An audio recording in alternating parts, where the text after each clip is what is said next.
Eric Voltron's boots crunched softly against the moss-covered ground as he moved deeper into the Valewood. The crystalline trees shimmered under the twin moons of Zalara, their luminescent leaves pulsing with energy like a living heartbeat. The air here was thick with something unseen, something otherworldly. Every instinct told him to turn back, but curiosity had always been his greatest weakness. He had heard the warnings. No human has ever walked the Valewood and returned unchanged. Stay within the designated zones, explorer. You do not want to anger the High Matriarch. But rules had never stopped him before. Eric adjusted the strap of his plasma rifle, though he doubted it would do much good if he actually encountered something dangerous. The Galactic Commonwealth had barely scratched the surface of Zalara's mysteries, and despite countless scans and reports, no one truly understood the planet or its people. A faint sound carried through the forest, like a whisper, but layered with harmonies that no human throat could produce. Eric's breath caught. He wasn't alone. He turned slowly, hand hovering over his sidearm. The trees shifted, their branches parting as if to reveal something, or someone. Then he saw her. She stepped into the moonlight, and for a moment, Eric forgot to breathe. Her skin was smooth and luminescent, a soft shade of silver blue that seemed to absorb the moon's glow.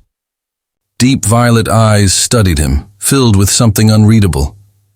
She was tall, slender, but moved with an unnatural grace that made her seem almost weightless. Bioluminescent markings glowed faintly across her arms and collarbone, pulsing in slow waves as if responding to her emotions. Eric had seen countless alien species, but never one like her. "You shouldn't be here, human."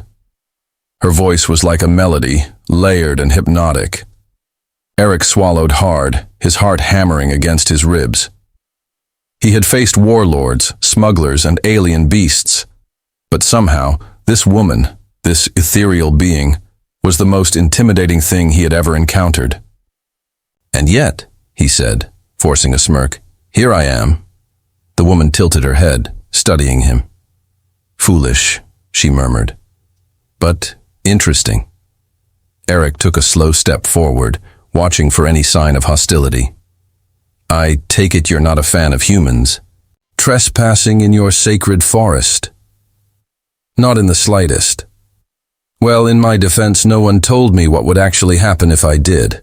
They just said it was a bad idea." The woman's lips curved slightly, the ghost of a smile. "And you decided to test that for yourself?" "Curiosity is a human trait," Eric said. "And besides, if I hadn't come here, I wouldn't have met you." Her gaze darkened slightly. "And that, human, may be the gravest mistake of your life." The temperature seemed to drop as a sudden gust of wind swept through the Valewood. The trees trembled, their crystalline leaves humming with energy. Eric could feel it now, the weight of something ancient pressing down on him. "Okay," he said, lifting his hands in a mock surrender. "Maybe I miscalculated, but I get the feeling you're not just going to let me walk away." The woman took a step closer, and Eric felt a strange pull toward her, as if the very air between them was charged with unseen energy. "I am Seraphin," she said at last, "eldest daughter of the Zelaran High Matriarch." Eric blinked. The High Matriarch, the undisputed ruler of Zalara's people? That meant Seraphine wasn't just some random local, she was royalty. Well, that complicated things. Seraphine's gaze bore into his. "You have trespassed into a place where no human should walk, and now the Valewood has taken notice of you." Eric frowned. "What does that mean exactly?" "It means," she said, stepping even closer, "you may not leave this place the same as you entered it." He had the sudden, overwhelming sensation that his fate had already been sealed the moment he laid eyes on her. The Valewood pulsed around them, its crystalline trees shimmering with a strange, rhythmic energy. Eric felt it now, something alive beneath the surface, watching him, waiting. He had no idea what it was, but he knew one thing. Leaving wasn't going to be as simple as just turning around. Seraphine stood before him, her violet eyes unreadable. You feel it now, don't you? Eric exhaled slowly. Yeah. And I'm guessing it's not just in my head. A soft, knowing smile touched her lips. No, human. The Veilwood recognizes intruders. It has already begun to weave you into its song. Eric resisted the urge to take a step back. That doesn't sound good. Seraphine sighed, her glowing markings pulsing slightly. That depends. On what? She hesitated, studying him as if weighing something in her mind. Then finally she turned. Follow me. Eric didn't hesitate. The rational part of his mind screamed that this was a terrible idea, that he should be looking for a way out, not deeper in. But his instincts told him something else. This was important.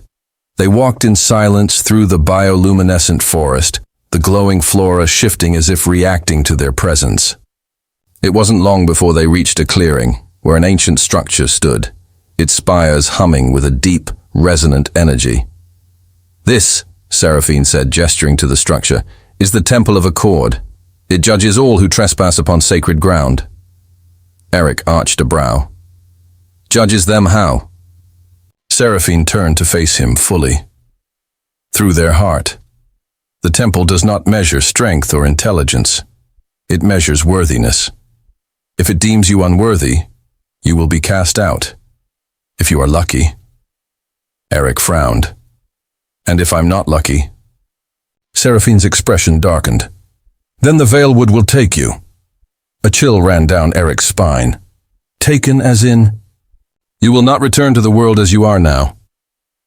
Well, that was vague and deeply unsettling. And if I am worthy, he asked, then you will be given a choice. Eric folded his arms. A choice about what? Seraphine's gaze softened. But there was something else there too, something almost hesitant. That is for the temple to decide. Eric let out a slow breath, staring up at the ancient structure.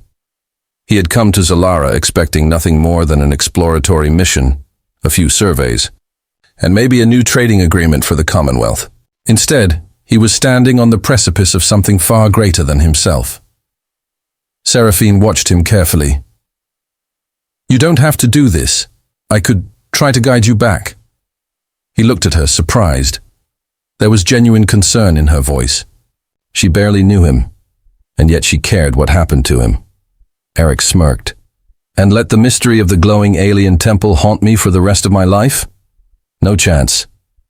Seraphine shook her head, but there was a flicker of amusement in her expression. Then step forward, human, and let the temple judge you. He did. The moment he crossed the threshold, the air shifted. The walls of the temple pulsed with a slow, rhythmic glow, and a deep hum resonated through the stone. The energy in the room coiled around him like invisible threads, pressing into his mind, his soul, examining him. Eric's vision blurred. He felt as if he were floating, suspended in a void of light and shadow. And then, suddenly, he wasn't alone. A presence filled the space around him, ancient, vast, watching. What do you seek, wanderer? The voice didn't come from outside. It spoke into his mind, filling every corner of his thoughts. Eric swallowed hard, but forced himself to answer. I don't know. Lies. A rush of energy surged through him, sending him to his knees. It wasn't painful, but it was overwhelming, like standing before something that could see through every lie, every weakness, every hidden truth. All right, he gritted out. Maybe I do know.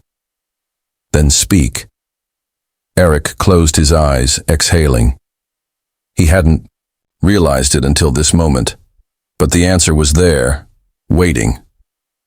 I seek more than just exploration, more than just another mission. I want to understand, to belong to something greater. The presence was silent for a long moment. Then, it spoke again. Then you will be given a choice. The energy surrounding him shifted. Images flashed through his mind. Seraphine, the glowing trees, the vast expanse of Zalara's skies, and then something else. 3 figures, 3 women. Their faces were blurred, indistinct, but their presence was felt. The vision faded, and Eric collapsed, gasping for breath as reality snapped back into place. The temple was silent once more, its energy retreating. Seyra knelt beside him. "You're still here," she murmured, almost in disbelief. Eric managed a shaky grin. "Guess that means I passed." Her expression was unreadable. "It means your fate is no longer in your own hands." A shiver ran down Eric's spine. That's not reassuring. Seyra offered her hand, helping him to his feet. "Come," she said, "we must return to my people." Eric looked at her, at the way her glowing markings pulsed softly as she held his gaze. There was something different in her eyes now, something almost uncertain. "What aren't you telling me?" he asked. Seyra hesitated, then sighed. "You seek to belong, human, but you do not yet understand what that means to my people. Then explain it to me." She hesitated once more, then finally spoke the words that would change everything. "If you truly wish to stay, if you truly wish to belong, then you cannot choose just me." Eric frowned. "What?" Seyra exhaled. "My people do not bond in pairs. We bond in unions." He stared at her. "Are you saying?" Seyra nodded. "If you wish to claim me, human, you must claim my sisters as well." Eric blinked. Then he let out a short, incredulous laugh. "Well," he muttered, rubbing the back of his neck. "That just got a whole lot more complicated." Eric stood frozen in the moonlit clearing, Serafine's words echoing in his mind. "If you wish to claim me, human, you must claim my sisters as well." Of all the things he had expected to hear tonight, that wasn't even on the list. He let out a slow breath, running a hand through his hair. "So, just to be clear, when you say claim, you mean..." Seraphine's glowing violet eyes never wavered from his. "Bond, unite, marriage, in your terms," Eric blinked. "And by sisters, 2 others," Seraphine said, "my blood-bound siblings. Together, we form a triad, as is our custom. The bond of one is the bond of all." Eric let out a short, humorless laugh. "I was expecting some kind of test or maybe a diplomatic agreement. But this is a lot to process." Seraphine studied him for a moment, then turned away, her voice softer now. "You were the one who asked to belong, Eric. You sought something greater than yourself. But to belong among the Zalari is not a choice made lightly. It is not merely a union of hearts. It is a merging of fates." Eric frowned. "And if I refuse?" Seraphine's markings dimmed slightly. "Then the Veilwood will cast you out. You will be allowed to leave, but you will never set foot on Zalara again. The temple's judgment is final." Eric exhaled. He should have expected that. He had trespassed into something sacred, something ancient, and now the planet itself had made a decision. He wasn't just dealing with Seraphine, he was dealing with the will of an entire civilization. "All right," he said carefully. "Let's say I don't refuse. Let's say I consider this bond. What happens then?" Seraphine turned back to him, a hint of surprise in her expression. "Then you will be taken before my people. My sisters will be summoned, and they will judge you as I have. If all 3 of us find you worthy, then the bond will be sealed." Eric raised a brow. "And if even one of you doesn't, then the bond cannot be formed, and you will be cast out." Eric sighed. "Not a lot of room for negotiation, huh?" "This is our way." He studied her, searching for any sign of deception. But Seraphine was nothing if not sincere. She wasn't trapping him. She was warning him. She was giving him a way out, even if it wasn't much of one. Eric glanced up at the twin moons, their silver light casting strange dancing shadows over the Valewood. He had come here as an explorer, an outsider. He had stepped where no human had dared to tread. And now he stood at a crossroads. He could leave. He could walk away from this, return to the safety of his ship, and report his findings. He could pretend that this night never happened. But something deep inside him wouldn't let him. Maybe it was the temple's judgment.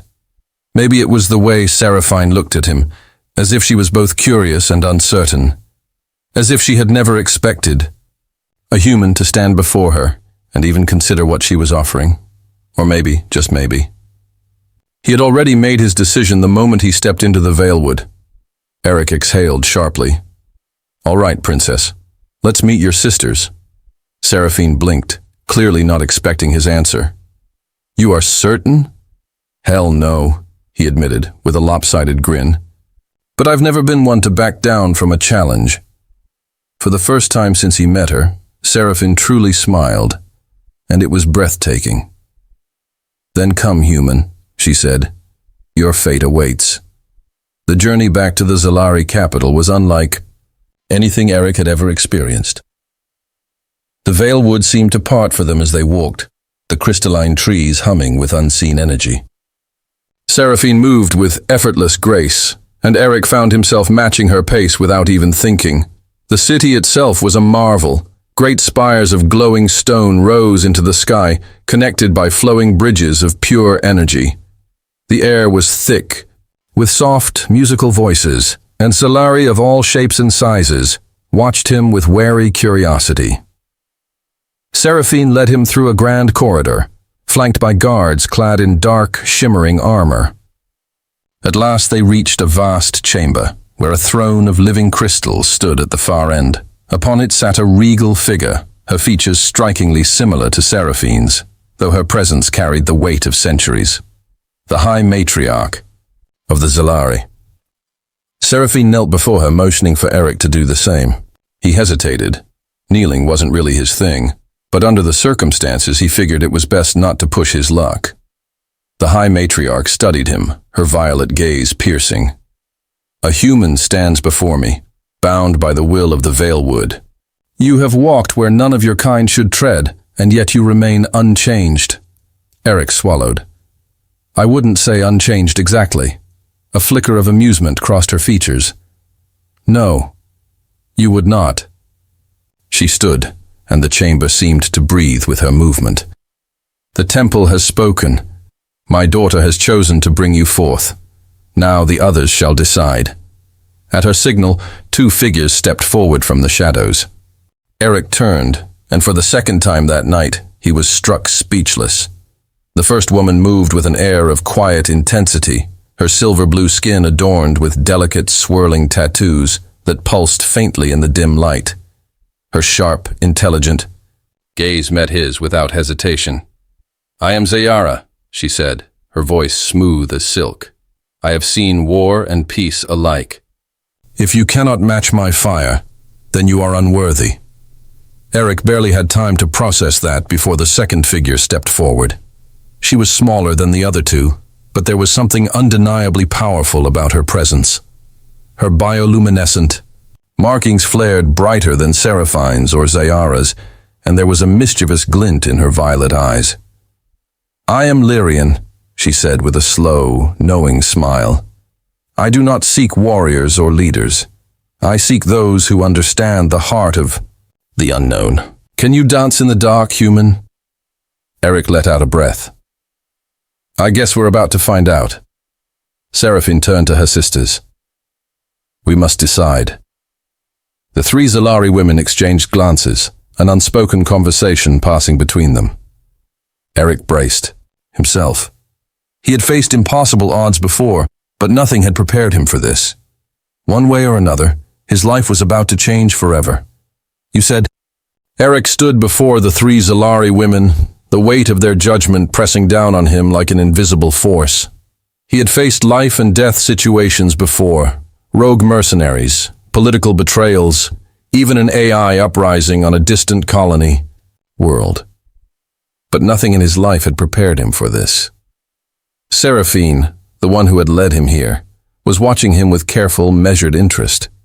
Seyra, the warrior, observed him with sharp intensity, her glowing silver tattoos pulsing like a heartbeat, and Lyrian, the trickster, simply smiled, a glint of mischief in her violet eyes. The high matriarch, who had remained silent until now, finally spoke. "You seek a place among us, human, but our bonds are sacred, not given lightly. You must prove yourself worthy, not through strength alone, nor mere words, but through trials of the soul." Eric exhaled slowly. "I expected as much." Seraphine nodded. "You will be tested by each of us in turn. If we find you lacking, the bond cannot be formed, and if I pass," Seyra stepped forward, arms crossed, "then you will belong to us, as we will to you." Lyrian smirked. "For better or worse." Eric rolled his shoulders, feeling the tension coiled in his muscles. "All right, ladies. Let's get started." Trial of fire. Seyra Eric barely had time to react before Seyra lunged. A blur of motion, her silver blue skin catching the light, her twin blades flashing as she struck. Eric's instincts kicked in, and he barely managed to sidestep, the edge of her weapon slicing through the air just inches from his chest. "Whoa! Whoa! No warning?" he shouted, ducking another swipe. Seyra's eyes gleamed. "In battle, there is no warning, only survival." Eric gritted his teeth. He wasn't a soldier, but he had training. He had lived through fights most men wouldn't walk away from. But Seyra wasn't just a fighter, she was a predator. She moved like the wind, striking without hesitation. Eric dodged, rolled, countered where he could. His heart pounded, his muscles burned, but he held his ground. Then, in a split second, he saw his opening. She feinted left, predictable, just this once. He caught her wrist mid-strike, twisted, and used her own momentum to pull her forward. She stumbled just slightly, and in that moment, Eric flipped her over his shoulder. She hit the ground hard, but instead of anger, there was something else in her eyes. Satisfaction. Seyra rose smoothly to her feet, wiping dust from her skin. "You do not fight like a warrior," she said. Eric braced himself for rejection. "No, I don't." She studied him a moment longer, then smiled. "Good. A warrior can be broken. A survivor endures." Eric let out a breath he hadn't realized he was holding. "Trial of fire," Seyra declared. "Passed. Trial of shadow. Lyrian." The world shifted. One moment, they were in the grand hall. The next, Eric stood in a place of pure darkness, endless, vast, empty. He turned, but there was no ground beneath his feet, no sky above. Just nothingness. Then, soft laughter. "Lyrian." Her voice whispered through the void. "Tell me, human, are you afraid of what you cannot see?" Eric clenched his jaw. "Only when it wants to kill me." Lyrian's laugh was warm, teasing. "Then let's find out if I do." Shapes moved in the dark. Figures formed and reformed, shifting like smoke. Whispers brushed against his ears. Memories, regrets, fears. Eric saw Earth burning, the faces of the people he had lost, the loneliness of drifting through the stars, always searching, never finding. Then he saw them, Seraphine, Seyra, Lyrian, and for the first time he felt something new, a possibility. He clenched his fists, planting his feet firmly in the void. "You're going to have to try harder than that, Lyrian." The shadow stilled.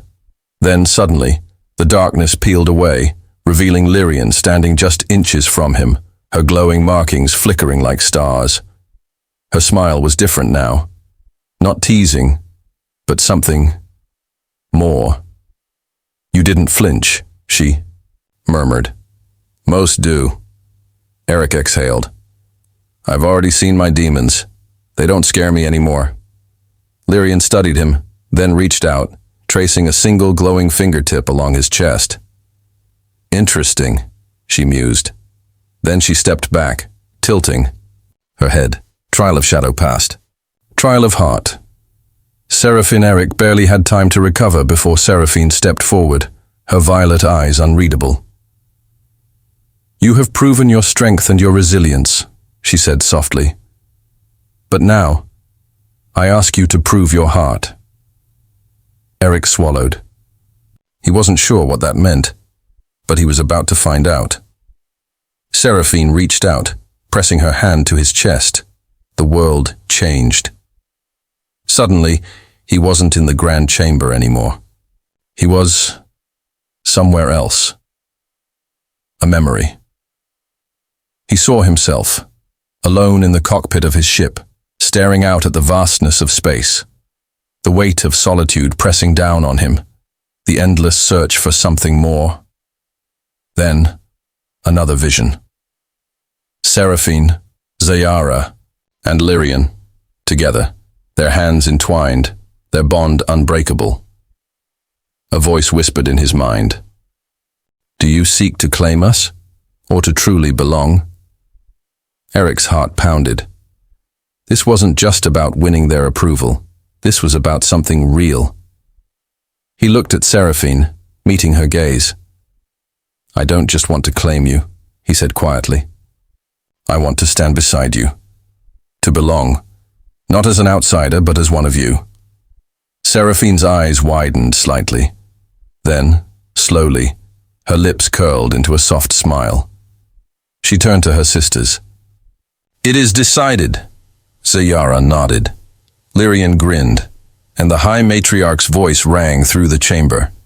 Then, let the bond be forged. Eric barely had time to process what was happening before the room filled with light, brilliant, golden, alive. Energy crackled through the air, wrapping around him, weaving him into something far greater than himself. His fate was sealed. He belonged. The air crackled with energy as the golden light surrounded Eric, binding him to the fate he had chosen. He felt it, not just in his body, but in his soul. This was no simple ritual. It was something ancient, something sacred. The Zalari bond was unlike any human tradition. It wasn't just a vow, it was a merging of essence, of emotion, of fate itself. As the golden energy wrapped around him, he felt them, Seraphine, Seyra, Lyrian, their thoughts, their emotions, their very presence pressed against his mind, foreign yet familiar.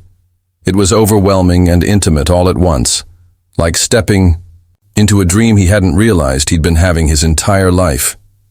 He gasped, falling to one knee as the power surged through him. Seraphine was calm, steady, like the deep, still waters of an ancient ocean.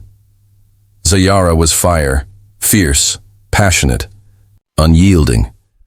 Lyrian was the wind, ever-moving, playful, untamed, and now, their presence wrapped around his own, pulling him in, accepting him. Do you accept this bond? Seraphine's voice echoed in his mind, distant and near at the same time. Do you claim us, as we claim you? Seyra's presence burned, like a flame. Do you trust us to hold you, even as you hold us? Lyrian whispered, a teasing lilt in her voice, but beneath it, something deeper, something real. Eric clenched his fists, his heart pounding. He had never been one to belong anywhere, not on Earth, not among the stars, but here, now, he felt it. He met Seraphine's glowing gaze and nodded. Yes, I accept. The chamber exploded with light. A rush of power surged through him, and suddenly he knew them, their thoughts, their emotions, their pasts. For a single fleeting moment, he was them.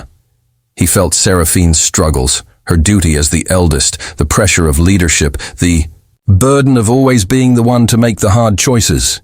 He felt Seyra's pain, the battles she had fought, the scars she bore, the quiet, unspoken fear that she was nothing but a weapon.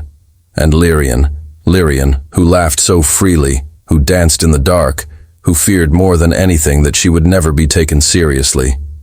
Eric staggered as the emotions crashed over him. But he didn't resist. He accepted them, their strengths, their weaknesses, their vulnerabilities. And in return, they accepted his loneliness, his fears, his longing for something greater.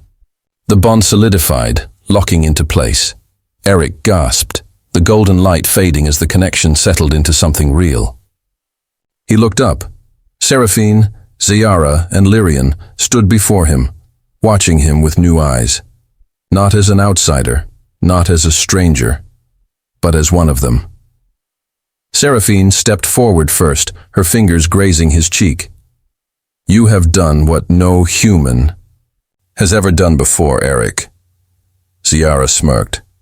And you survived it. Barely. Lyrian grinned. That means we get to keep you now. Eric let out a shaky breath, his body still tingling from the bond. You're saying that like I had a choice. Lyrian winked. You never did. Seraphine's gaze softened. The bond is complete. You are Zalari now, in heart and spirit. But there is still one last step. Eric straightened. Of course there is. Seraphine gestured to the High Matriarch, who had been silent through the entire ceremony. She stepped forward, her violet eyes locking onto his. You have passed the trials, she said, her voice carrying the weight of ages.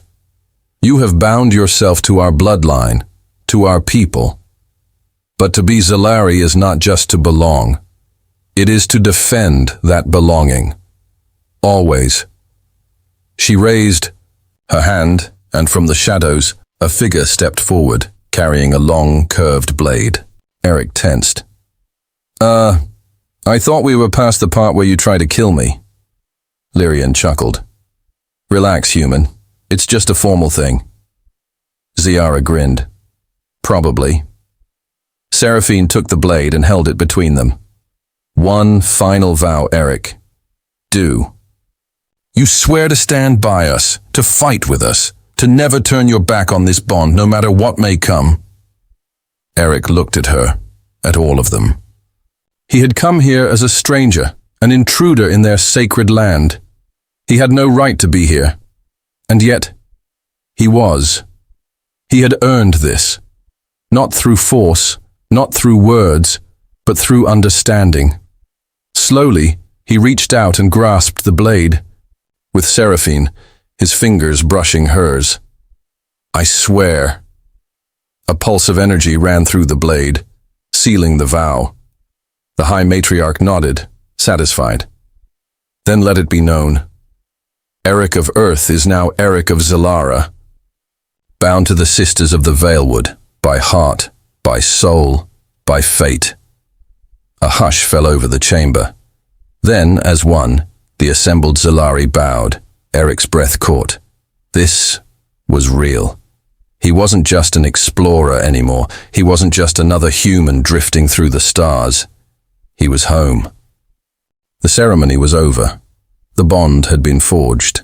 Eric stood among the Zalari, no longer an outsider, no longer a stranger. He was one of them. But even as the golden light faded, even as Seraphine, Seyra, and Lyrian stood by his side, he couldn't shake the feeling that something was coming, that this was not the end, but only the beginning. The High Matriarch's gaze lingered on him, unreadable. Then finally, she spoke. You have earned your place, human, but the stars do not rest, and neither do the enemies of our people. Eric frowned. Enemies. Seraphine's expression darkened. There are those who will not accept you, who will see this bond as a threat. Seyra's hands tightened into fists. The Ralzari Dominion will see this as an insult. They do not believe humans should stand among us. Lyrian tilted her head. And there are others. Those who see our bond as unnatural, dangerous. Eric exhaled slowly. He should have known. Nothing this good came without a cost. The Zalari had their own political struggles, their own enemies. And by choosing to stand beside them, he had inherited those enemies too. He met Seraphine's gaze, Then we fight. She nodded, solemn. We do. Seyra grinned, fierce and wild. Finally, something exciting, Lyrian smirked. Let's just hope you don't regret this, human. Eric laughed, because despite everything, despite the danger ahead, he didn't. For the first time in his life, he wasn't running. For the first time, he belonged, and no force in the universe was going to take that away from him. Eric's journey has just begun. Would you like to see what happens next? Should Eric and the Zalari sisters face the coming war, uncover secrets of the ancient past, or explore the forbidden territories of the galaxy? Let me know what adventure calls to you next.